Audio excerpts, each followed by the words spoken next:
ଅନନ୍ତ ଓଝାଙ୍କର ମୋର ଯୋଡ଼ି ନାଟ୍ୟକାର ନିର୍ଦ୍ଦେଶକର ଯୋଡ଼ି ନୁହଁ। ତାଙ୍କ କଥାରେ ସେ ଗୋଟେ ପତ୍ରିକାକୁ ଥରେ ସାକ୍ଷାତକାର ଦେଇଥିଲେ, ବିନୋଦ ଝିଅଟି ହେଇଥିଲେ ମୁଁ ତାକୁ ବାହା ହେଇ ପଡ଼ିଥାନ୍ତି। नमस्कार दर्शक बंधु, जय जगन्नाथ। मु आपनकर host and host anchor Krishna Kumar स्वागत करछि आपनकर प्रिय channel anchor Krishna Kumar YouTube channel को। तो फ्रेंड्स आसंदा में साक्षात करिबा यात्रा जगतर जड़े परदा पछर महानायक, यात्रा जगतर जड़े स्रष्टा कहले भी भूल हेनी।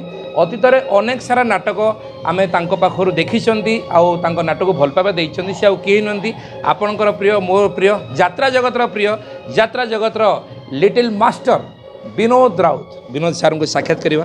सार प्रणाम। सार जय जगन्नाथ। प्रणाम, जय जगन्नाथ। सार केमती अच्छा?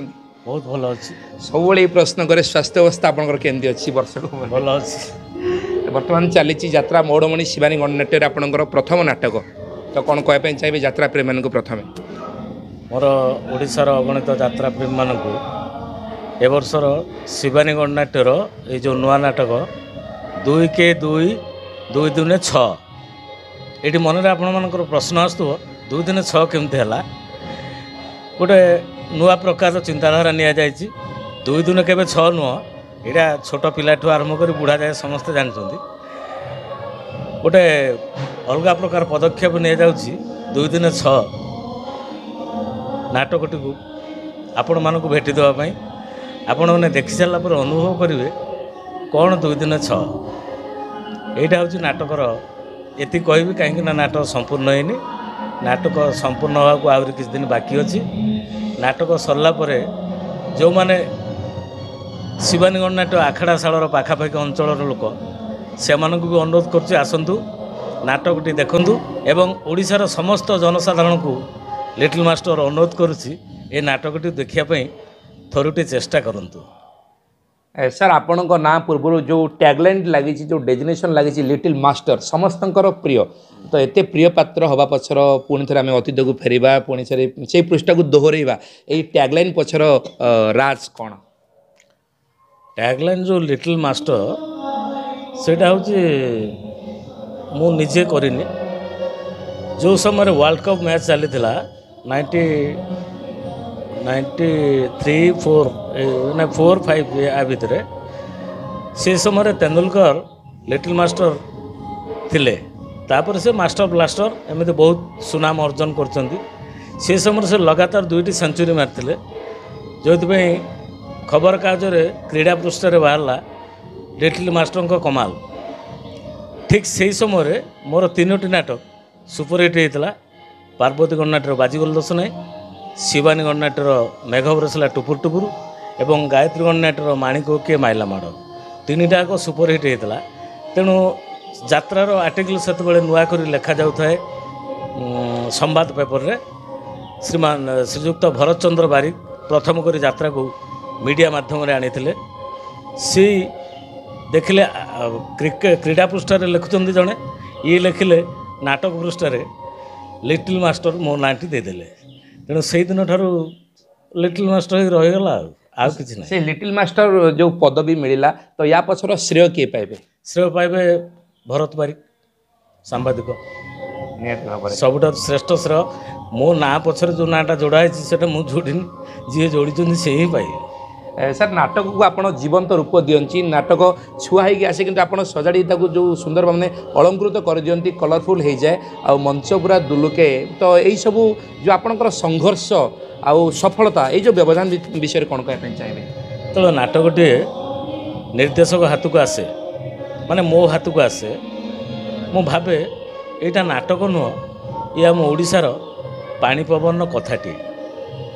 तेणु मु ओडिशार चरित्र मानू नहीं ओडिशार कथा भाषा, ओडिशार चलनी, आचार व्यवहार, संस्कार, संस्कृति, परंपरा ये सब को ता भितर केमिति परिस्फुटन करि परिबी सेटा को मु चेष्टा करे ना। मु किछि नुआ करी देखैबी, किछि मु नुआ करे ना आज्ञा। मु जहा करे आम ओडिशार धूलिया दांड, दौलुआ पोखरी, नालिया सड़कर कथा, कला सड़क पर्यंत मुझे जाइनी आज्ञा। आमर गाँ गहलीर कथाठू आरंभ कर कला सड़क जाए कथा अच्छी, किंतु गाँ गहलीर कथा यात्रा को बेसी भल पाए।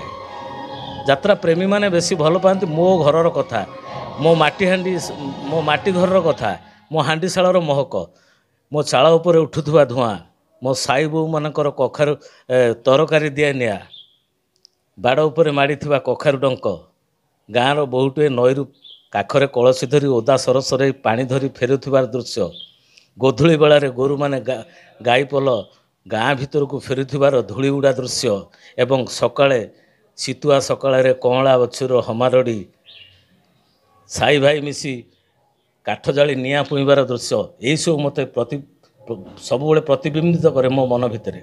ମୁଁ ଦେଖିପାରେ ଏସବୁ ଦୃଶ୍ୟ ମୋ ନାଟକ ଭିତରେ। ତେଣୁ ତାକୁ ସଂଳାପ ଯାହା ଅଛି ସେଇ ଅନୁସାରେ କେଉଁଠୁ ନା କେଉଁଠୁ ଚେତନାର କେଉଁ କୋଣରୁ ମୁଠାଏ ମାଟି ଆଣି ତାକୁ ମୁଁ ରଙ୍ଗ ଦେବାକୁ ଚେଷ୍ଟା କରେ। ତେଣିକି କେମିତି କ'ଣ ରଙ୍ଗ, ଏଇ ସବୁ ଶିଳ୍ପୀ ତ ସମାନ ନୁହଁ। ଆପଣମାନେ କେତେ ଶିଳ୍ପୀ କେତେ କ'ଣ ଗଢ଼ୁଛନ୍ତି, କେତେ ମୂର୍ତ୍ତି ଗଢ଼ୁଛନ୍ତି। ଯିଏ ଦେଖିବା ଲୋକ ସିଏ ହିଁ କହିବେ କେଉଁ ମୂର୍ତ୍ତିଟି ଭଲ ହେଇଛି। ତେଣୁ ଯଦି ଆପଣମାନଙ୍କୁ ମୋ ନାଟକ ଭଲ ଲାଗିଥିବ ତାମାନେ ମୋ ରଙ୍ଗ ଦେବାରେ ମୁଁ ଭାବୁଛି ଠିକ୍ କରିଛି। ଯଦି ଯେଉଁଟା ଖରାପ ଲାଗିଥିବ ସେଇଠି ବୋଧେ ମୋର ଅନ୍ୟମନସ୍କତା କିମ୍ବା ମୋର କିଛି ଭୁଲ ଭାଲ ରହିଯାଇଛି। ଏମିତି ସବୁ ତ ଠିକ୍ ହେଇନି, କିଛି ନାଟକ ବି ସେତେ ଭଲ ହେଇନି, ଅନେକ ନାଟକ ବି ଭଲ ହେଇଛି। ସେଇଟା ମୋର କହିବା କଥା, ଆଉ କିଛି ନାହିଁ। ଅତୀତରେ ତ ଅନେକ ନାଟକ ସଫଳତାର ଶୀର୍ଷ ପାଦରେ ପହଞ୍ଚିଛି, ଅଡ଼ିଏନ୍ସ ମାନେ ମଧ୍ୟ ଜାଣିଛନ୍ତି। ଆମେ ପୁରୁଣାକୁ ଯଦି ଫେରିବା, ବିଦେଶିନୀ କଥା କହିବା, ରିସେଣ୍ଟ ଯାଇଛି ଆମର ଗତ ବର୍ଷର ନାଟକ ଗାନ୍ଧୀ ଭୂମିକାରେ କହ୍ନେଇ ଦାସ ଯେଉଁ ଯାତ୍ରା ମୌଡ଼ମଣି ଶିବାନୀ ଗଣନାଟ୍ୟରେ। ତ ଆପଣ ପ୍ରଥମେ ଆଖଡ଼ା ଶାଳୀରେ ଆପଣଙ୍କ ପାଦ ପ୍ରଥମେ ପଡ଼େ ଶିବାନୀ ଗଣନାଟ୍ୟରେ, ନା କିଛି ଡକରା ଆସେ, ନା ଆପଣ ନିଜ ସ୍ୱଇଚ୍ଛାରେ ପ୍ରଥମେ ଶିବାନୀ ଆସନ୍ତି? ୟା ପଛରେ ରାଜ କ'ଣ? ନାଇଁ, ଆ ପଛରେ ପ୍ରଥମେ ଡକରା ଥିଲା, ଏବେ ଆଉ ଡକରା ନାହିଁ। ଏବେ ତାଙ୍କ ମନକୁ ମୋ ମନକୁ ମାନେ ତାଙ୍କର ମାନେ ମାଲିକଙ୍କ ମନକୁ।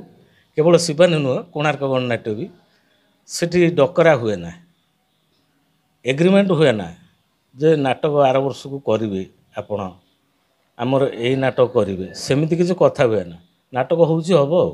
ଯେମିତି ଘର ପୁଅ ଘରକୁ ଫେରେ କେହି ପଚାରନ୍ତିନି କାହିଁକି ଆସିଛୁ, ଠିକ୍ ସେମିତି ସବୁ ପଟରେ ପ୍ରାୟ ସେମିତି ମୋର ଯିବା ଆସିବା ଅଛି।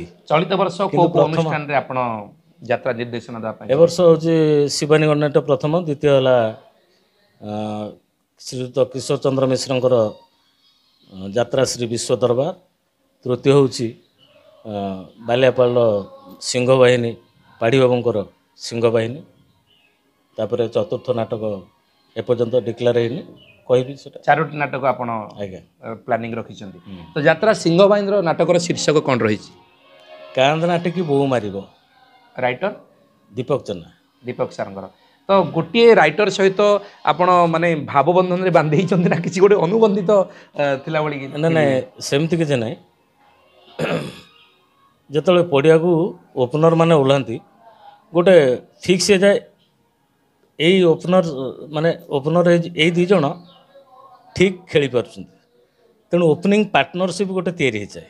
ଯେମିତି କ୍ରିକେଟରେ, ଯାତ୍ରାରେ ବି ଠିକ୍ ସେମିତି ଦୁଇ ଜଣଙ୍କର ଅଣ୍ଡରଷ୍ଟାଣ୍ଡିଂ ଯଦି ଠିକ୍ ରହିଲା ତାହେଲେ ଯୋଡ଼ିଟା ଠିକ୍ ରହିବ। ଯେମିତି କ୍ରିକେଟରେ ସେମିତି ଯାତ୍ରାରେ। କେତେ ବର୍ଷ ହେଲା ଆପଣ ଯାତ୍ରା ଇନିଂସ ଖେଳୁଛନ୍ତି? ମୁଁ 94ରୁ ଆଯାଏ 30 ବର୍ଷ ହେଲାଣି ପାଖାପାଖି। ହଁ, 3 ଦଶନ୍ଧି ଧରି। ପାଖାପାଖି 3 ସାର୍, ଦଶନ୍ଧି। କେତୋଟି ନାଟକ ୟା ଭିତରେ ଆପଣଙ୍କ ନିର୍ଦ୍ଦେଶନ ଦେଲେଣି? ମୋ ନିର୍ଦ୍ଦେଶନା ତ 100 କେତୋଟି ନାଟକ ହେବ 30 ବର୍ଷ ଭିତରେ। 30 ବର୍ଷ ଭିତରେ 130+ ନାଟକ ହେବ। ତା ଭିତରୁ 15ଟା ନାଟକ ଫ୍ଲପ୍। ମୁଁ ଫ୍ଲପ୍ର ହିସାବ ରଖେ, ହିଟ୍ର ହିସାବ ରଖେ ନା। वाह, ଗୋଟେ ସୁନ୍ଦର ଲେସନ୍ ନିହାତି ଭାବରେ। ତ ଫ୍ଲପ୍ ହେଲା ପରେ ଆପଣ ପୁଣି ଥରେ ତାକୁ ଦୋହରାଇବା ପାଇଁ ଟ୍ରାଏ କରନ୍ତି କି ତାର କିଛି ପୁନରାବୃତ୍ତି ଅନ୍ୟ କେଉଁ ନାଟକ ମାଧ୍ୟମରେ ହେଉ? କାହିଁକି ଫେଲ୍ ହେଲା ଛାତ୍ରଟି? ନାଇଁ, ରାସ୍ତାରେ ଯାଉ ଯାଉ କେଉଁଠି ମୁଁ ଝୁଣ୍ଟି ପଡ଼ିଲି, ମୁଁ ଆଉ ପଛକୁ ଫେରି ଚାହିଁବାଟା ମୋର ଲକ୍ଷ୍ୟ ନୁହେଁ, ଆଗକୁ ଯିବାଟା ହେଉଛି ମୋ ଲକ୍ଷ୍ୟ। ତେଣୁ କେଉଁଠି ଝୁଣ୍ଟିଲି ମୁଁ ଆଉ ମନେ ପକାନା। ଏବେ କାହିଁକି ମନେ ପଡ଼ୁଛି? ଝୁଣ୍ଟିବାଟା ମନେ ପଡ଼ୁଛି, କିନ୍ତୁ ଝୁଣ୍ଟିକି ଅଟିକି ଯିବାଟା ମନେ ପଡ଼ିବନି। କେବେ ଅଟିକିନି ମୁଁ ଆଗକୁ ଚାଲିଛି। ଆଗକୁ କେମିତି ନ ଝୁଣ୍ଟିବି ସେଇ ପ୍ରଚେଷ୍ଟା ଜାରି ରହିଛି। ଦର୍ଶକମାନଙ୍କର ଆଶୀର୍ବାଦ ଭଲ ପାଇବା ଥିଲେ ଲିଟିଲ୍ ମାଷ୍ଟର ଆଗକୁ ଆହୁରି। ଦର୍ଶକମାନେ ଲିଟିଲ୍ ମାଷ୍ଟରଙ୍କୁ କାହିଁକି ବେଶୀ ଭଲ ପାଆନ୍ତି? ମୋତେ ଭଲ ପାଉଥିବେ ମୁଁ ଜାଣିନି, ହଁ ଭଲ ପାଆନ୍ତି କିନ୍ତୁ କଳାକାରମାନଙ୍କୁ ଯେତେ ଭଲ ପାଆନ୍ତି, ଆମେ ଯେହେତୁ ନେପଥ୍ୟର ନାୟକ ଆମେ ଟିକେ ଲୋକଲୋଚନକୁ ସେତେ ଆସିପାରୁନା, ସେଇ ତୁଳନାରେ ଆମକୁ ଟିକେ କମ୍ ଭଲ ପାଆନ୍ତି। କିନ୍ତୁ ବର୍ତ୍ତମାନ ତ ଟେକ୍ନିକାଲ ଯୁଗ ହେଲାଣି, ଆଧୁନିକରଣ ଯୁଗ ହେଲାଣି, ତ ଏଲଇଡି ପରଦା ପଛରେ ପ୍ଲସ୍ ମିଡ଼ିଆରେ ବି କେବଳ ନାଁ ଶୁଣନ୍ତି ଲିଟିଲ୍ ମାଷ୍ଟର ବିନୋଦ ରାଉତ, କିନ୍ତୁ ସାର୍ଙ୍କର କୌଣସି ଭିଜୁଆଲ୍ ନଥାଏ। ଯାତ୍ରାର ଆଗରୁ ଯେଉଁ ପୁରୁଣା ପ୍ରଥା, ଆମେ ଚିରାଚରିତ ଢଙ୍ଗକୁ ଯଦି ଫେରିବା, କିନ୍ତୁ ସମସ୍ତେ ମନେ ପକାନ୍ତି ଲିଟିଲ୍ ମାଷ୍ଟର କିଏ, ବିନୋଦ ରାଉତ, ଏମିତି ଅନେକ ଯେଉଁ ରହିଛନ୍ତି ଆଗଧାଡ଼ିର ନାଟ୍ୟକାର ନିର୍ଦ୍ଦେଶକ।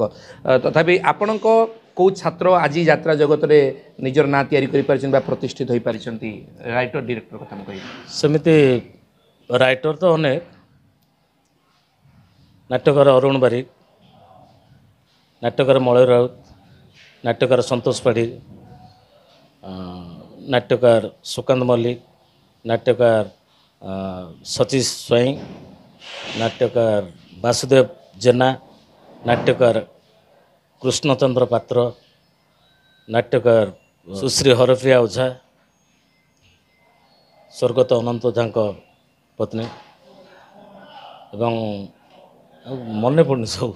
ସାର୍ ଯେତେବେଳେ ଅତୀତର ଜଣେ ଯାତ୍ରା ଜଗତର ମହାନାୟକ, ପରଦା ପଛର ଜଣେ ଧ୍ରୁବ ତାରା କହିଲେ ବି ଭୁଲ ହେବନି, ଯାତ୍ରା ଇଣ୍ଡଷ୍ଟ୍ରିର ନାଟ୍ୟକାର ସ୍ୱର୍ଗତ ଅନନ୍ତ ଓଝା, ତାଙ୍କ ନାଁ ଯେତେବେଳେ ପଡ଼ିଲାଣି, ମୁଁ ଚାହିଁବି କିଛି ସ୍ମୃତି ବିଷୟରେ ଅଡ଼ିଏନ୍ସ ମାନଙ୍କୁ ସେୟାର କରିବା ପାଇଁ ଆପଣଙ୍କର ସାର୍ଙ୍କର। ଅନନ୍ତ ଓଝାଙ୍କର ମୋର ଯୋଡ଼ି ନାଟ୍ୟକାର ନିର୍ଦ୍ଦେଶକର ଯୋଡ଼ି ନୁହଁ, ତାଙ୍କ କଥାରେ ସେ ଗୋଟେ ପତ୍ରିକାକୁ ଥରେ ସାକ୍ଷାତକାର ଦେଇଥିଲେ, ବିନୋଦ ଝିଅଟି ହେଇଥିଲେ ମୁଁ ତାକୁ ବାହା ହେଇ ପଡ଼ିଥାନ୍ତି। କୃଷ୍ଣା ପଚାରିବ କାହିଁକି କହୁଥିଲେ, କାହିଁକି ସାର୍ ପଚାରିବା ପାଇଁ ଆଚ୍ଛା। କାହିଁକି କ'ଣ ପାଇଁ? ଏଇଥିପାଇଁ କହିଲେ ଯେ ଯେଉଁ ସ୍ତ୍ରୀ ସ୍ୱାମୀର ମନ କଥା ବୁଝିପାରେ ନା, ବିନୋଦ ମୁଁ ଲେଖିବା ପୂର୍ବରୁ ମୋ ମନ କଥା ବୁଝି ଯେ ମୁଁ ଏଇ ପ୍ରକାର ସିନ୍ଟା ଲେଖିବାକୁ ଯାଉଛି। ଗୋଟେ ସିନ୍ର ଗୋଟିଏ ପେଜ୍ ଲେଖି ସାରିଲା ପରେ ମୁଁ ବଢ଼େଇ ଦିଏ, ବିନୋଦ ନେଇକି ରିହର୍ସାଲ୍ କରୁଥାଏ, ସେକେଣ୍ଡ ପେଜ୍ ମୁଁ ଲେଖୁଥାଏ, ତାପରେ କ'ଣ ହେବ ସେ ସେଠି କମ୍ପୋଜିସନ୍ କରିଦେଇଥାଏ। କଥା ଯାଇ ପହଞ୍ଚିଲା ବେଳକୁ କମ୍ପୋଜିସନ୍ ସରିଯାଇଥାଏ। ଆଗ କଥା ତାପରେ କମ୍ପୋଜିସନ୍, କିନ୍ତୁ ଆଗ କମ୍ପୋଜିସନ୍ ତାପରେ କଥା ପହଞ୍ଚେ। କେମିତି କ'ଣ ଭଗବାନଙ୍କ ଆଶୀର୍ବାଦରୁ ଲାଗିଯାଏ। ସେଇଥିପାଇଁ ବୋଧହୁଏ ଅନନ୍ତ ଓଝା ସେ କଥା କହିଥିଲେ। ତେଣୁ ତାଙ୍କୁ ଶହେ କୋଟି ଦଣ୍ଡବତ। ସେ ଭାଇଙ୍କ ପାଇଁ ମୁଁ ଆଜି ଏଇଠି ପହଞ୍ଚି ଯାଇଛି। ଲାଷ୍ଟ ଟାଇମ୍ ସାର୍ଙ୍କ ସହିତ ଆପଣ କେଉଁ ନାଟକ କରିଥିଲେ ମନେ ଅଛି? କଳିଯୁଗ ତତେ ନମସ୍କାର। କେଉଁ ଅନୁଷ୍ଠାନ ନାଟକ ଥିଲା? ସେଟା ଥିଲା ସ୍ୱର୍ଣ୍ଣମହଲ। ସ୍ୱର୍ଣ୍ଣମହଲ। ଆଜ୍ଞା। ସାର୍ଙ୍କର ଆପଣଙ୍କର ତ ଯୋଡ଼ି ସମସ୍ତେ ଜାଣିଛନ୍ତି, ଯେମିତି ଓପନର ବ୍ୟାଟ୍ସମ୍ୟାନ୍ କଥା କହିଲେ, ସେମିତି ଗୋଟେ ସ୍ୱତନ୍ତ୍ର ଯୋଡ଼ି ଯାତ୍ରା ଇଣ୍ଡଷ୍ଟ୍ରିର ଅନନ୍ତ ଓଝା ଏବଂ ବିନୋଦ ରାଉତଙ୍କ ଯୋଡ଼ି ଥିଲା। ତ ସାର୍ ଆପଣଙ୍କର ଯେଉଁ ଉଭୟ କମ୍ବିନେସନ୍, ଯେଉଁ ନାଟ୍ୟକାର ଆଉ ନିର୍ଦ୍ଦେଶକଙ୍କ ଯେଉଁ ପାଇଥିଲେ ନାଟକ, କିଛି ନାଟକର ଟାଇଟଲ୍ ଅଡ଼ିଏନ୍ସ ମାନେ ଶୁଣିବେ, ଅତୀତର ନାଟକ। ପ୍ରଥମ ନାଟକ ଆମେ କରିଥିଲୁ ବାଜିଗଲେ ଦୋଷ ନାହିଁ, ପାର୍ବତୀ ଗଣ ନାଟକ। ପାର୍ବତୀ ଗଣନାଟ୍ୟର ସୁପର ଡୁପର ହିଟ୍ ନାଟକ। ଦ୍ୱିତୀୟଟା ହେଲା ତ୍ରିନାଥ ଗଣନାଟ୍ୟର ଶୂନ୍ୟସ୍ଥାନ ପୂରଣ କର। ତୁଳସୀ ଗଣନାଟ୍ୟର ମାଂସ କଣ୍ଢେଇ, ଶିବାନୀ ଗଣନାଟ୍ୟର ବିଦେଶିନୀ, କାଉଁରୀ କନ୍ୟା, ମୁଇଁ ସମ୍ବଲପୁରୀ ନନୀ, ବଜାରୀ ବୁଢ଼ା, ଏମିତି କୋଣାର୍କ ଗଣନାଟ୍ୟର ମୁଁ କେନ୍ଦ୍ରାପଡ଼ାର ବାବା, ବେଇମାନ, ଏମିତି ଅନେକ ଗୁଡ଼ିଏ ନାଟକ। ଆଉ ଗୋଟେ ହିଟ୍ ନାଟକ ଥିଲା ଆମର 7 ଟଙ୍କାର ସାନ ବୋହୂ। 7 ଟଙ୍କାର ସାନ ବୋହୂ, ସେଟା ରାଇଟର ଅଲଗା ଥିଲେ। Kailash Mallick. Sir. Kailash Mallick.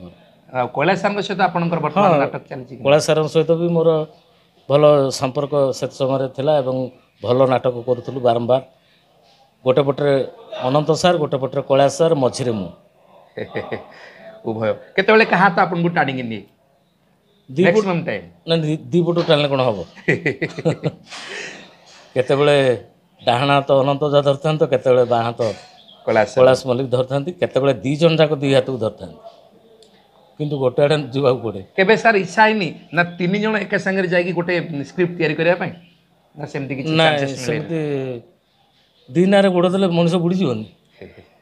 Thank you, ବହୁତ ସୁନ୍ଦର ଲାଗେ। ତେଣୁ ମୁଁ କେବେ କଲମ ଧରିବା ପାଇଁ ଚେଷ୍ଟା କରିନି। ନିର୍ଦ୍ଦେଶନା ହିଁ ମୋର ପ୍ରଥମ ଆଉ ଶେଷ ହେବ। ଯାତ୍ରାଶ୍ରୀ ବିଶ୍ୱ ଦରବାରରେ କ'ଣ ରହିଛି ନାଟକର ଟାଇଟଲ? ନା ଡିକ୍ଲେୟାର ହେଇନି କିଛି? ନାଇଁ, ସେଟା ଟିକେ ଅଛି। କହିବି ନେକ୍ସଟ ଟାଇମ୍ କହିବି। ତମେ କୃଷ୍ଣା ଗୋଟେ କଥା ପଚାରିବି, ଏ ଯେଉଁ ମିଡ଼ିଆ ମାଧ୍ୟମରେ ତମେ ମୋତେ କ'ଣ ଜେରା କରିବାକୁ ଆସିଛ? ନାଇଁ ସାର୍, କେବଳ ଆପଣଙ୍କୁ ଯେଉଁମାନେ ଭଲ ପାଉଛନ୍ତି ଆପଣଙ୍କ ମନର କଥା ସେମାନେ ପାଖରେ ପହଞ୍ଚାଇବା ହେଉଛି ମୋର ମୂଳ ଲକ୍ଷ୍ୟ। ତାଙ୍କ ଜେରାଟା ତମ ମାଧ୍ୟମରେ ପହଞ୍ଚଉଛ?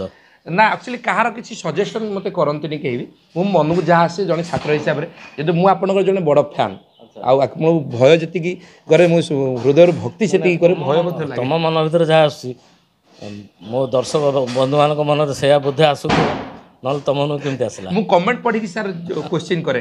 ମୁଁ ଯେତେବେଳେ ଅନ୍ୟ କାହାର ସାକ୍ଷାତକାର ନେଉଥିବି ତ ଅଡ଼ିଏନ୍ସ ମାନେ ମୋତେ କମେଣ୍ଟରେ ଲେଖିଦିଅନ୍ତି ଯେ ସାର୍ଙ୍କ ସହିତ ଦେଖା ହେଲା ପରେ ଏ ପ୍ରଶ୍ନଟି ପଚାରିବ, କିମ୍ବା ମାଲିକ ସହିତ ଦେଖା ହେଲା ପରେ ଏ ପ୍ରଶ୍ନ କରିବ। ସେମାନଙ୍କ ପ୍ରଶ୍ନ କାଢ଼ିକି ମୁଁ ଚେଷ୍ଟା କରେ ପହଞ୍ଚିବା ପାଇଁ। ଆଚ୍ଛା ଆଚ୍ଛା, ଏମିତି କି? ତାହେଲେ ଠିକ୍ ଅଛି। ଆପଣଙ୍କୁ ଯେଉଁମାନେ ଭଲ ପାଉଛନ୍ତି ଯାତ୍ରା ପ୍ରେମୀ ଦର୍ଶକ ରୂପୀ ଦେବତା, ତ ଚଳିତ ବର୍ଷ ସର୍ବପରିଶେଷରେ ସେମାନଙ୍କୁ କ'ଣ କହିବେ? ଯାତ୍ରା ଟୋଟାଲି ଆମ ଇଣ୍ଡଷ୍ଟ୍ରିକୁ ନେଇ ଓଡ଼ିଶାର ସମସ୍ତ ଦର୍ଶକମାନଙ୍କୁ ଏ ଛୋଟିଆ ମଣିଷ ଲିଟିଲ୍ ମାଷ୍ଟର ବିନୋଦ ରାଉତର ଗୋଟେ ଛୋଟିଆ ଅନୁରୋଧ, ଆପଣମାନେ ଆସନ୍ତୁ, ଶୃଙ୍ଖଳାର ସହିତ ଯାତ୍ରା ଦେଖନ୍ତୁ, ଖରାକୁ ଭୟ କରନ୍ତୁ, କିନ୍ତୁ ଟିକେ ଜଗି ରଖିକି ଆସିବେ। ଆଜିକାଲି ପ୍ରଚଣ୍ଡ ଖରା ହେଉଛି, ରାତି 10ଟା ପରେ ତ ଖରା ଆଉ ନାହିଁ, ଥଣ୍ଡା ପଡ଼ିଯାଉଛି। ରାତିରେ ଆସି ନାଟକ ଉପଭୋଗ କରନ୍ତୁ, ଦିନରେ ଖରାରେ ଶୋଇପଡ଼ନ୍ତୁ, କୁଆଡ଼େ ଯିବେନି। ବହୁତ ବହୁତ ଧନ୍ୟବାଦ ସାର୍, ଆଜିର ବହୁମୂଲ୍ୟ ସମୟ, ଅତି ସୁନ୍ଦର ମତାମତ ପାଇଁ। ଚଳିତ ବର୍ଷ ଆପଣଙ୍କର ପ୍ରତିଟି ନାଟକ ସୁପର ଡୁପର ହିଟ୍ ହେଉ, ଆଉ ଯାତ୍ରା ପ୍ରେମୀଙ୍କ ହୃଦୟର ନିବୃତ୍ତ କୋଣରେ ଗୋଟେ ସ୍ୱତନ୍ତ୍ର ସ୍ଥାନ ଆଣୁ। ଯେମିତି ଲିଟିଲ୍ ମାଷ୍ଟର ବିନୋଦ ରାଉତ ଅତୀତରୁ ଏଯାବତ ଯାତ୍ରା ପ୍ରେମୀଙ୍କୁ ମତୁଆଲା କରିଛନ୍ତି, ଠିକ୍ ସେମିତି ଯାତ୍ରା ପ୍ରେମୀଙ୍କୁ ଆହୁରି ଖୋରାକ ବାଣ୍ଟୁ, ଯାତ୍ରା ପ୍ରେମୀଙ୍କୁ ମଞ୍ଚାଭିମୁଖୀ କରାଉ ସାର୍। ମୋ ତରଫରୁ ବଡ଼ ଠାକୁର ଶ୍ରୀ ଜଗନ୍ନାଥଙ୍କ ନିକଟରେ ଏତିକି ପ୍ରାର୍ଥନା କରିବି sir. Thank you so much. ଜୟ ଜଗନ୍ନାଥ। ଜୟ ଜଗନ୍ନାଥ।